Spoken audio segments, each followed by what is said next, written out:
Well, 2015 was a year of crisis in Brazil, both in politics and the economy. And 2016 may not start out to be much better. CCTV's Paulo Cabral reports on what to expect in the new year for South America's biggest economy.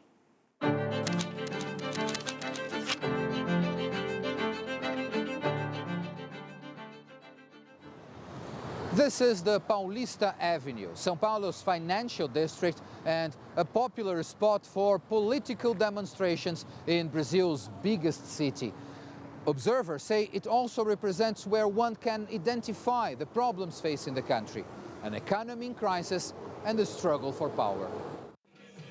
Government opponents have routinely taken to these streets to demand Brazilian President Dilma Rousseff to be impeached for alleged corruption and accounting fraud.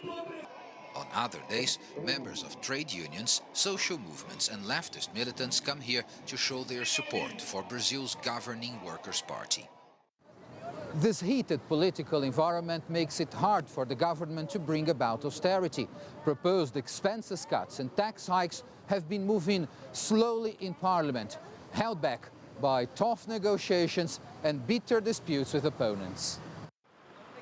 With so much uncertainty, it's hardly a surprise that both have shown confidence levels among Brazilians hitting historic lows. The economic situation is really bad. There is a steep rise in unemployment because of wrong decisions made by our government. Everywhere I go, I hear people saying they are trying to save their money and afraid of new taxes authorities may come up with. Things are terrible, and I think it's going to get worse. I heard forecasts that it would improve in 2016, but I don't think so. I think next year will be hard. The low popularity ratings for President Rousseff make it harder for her to find support to reverse the economic slowdown, which further undermines her credibility. In a recent news conference, a high-ranking official said the country needs an urgent austerity program and long-term economic reforms to be able to grow again. We need to have this impeachment process sorted in Parliament so the government can go back to work. And once it's all over, we'll be able to focus our energies again to lead the country towards these reforms.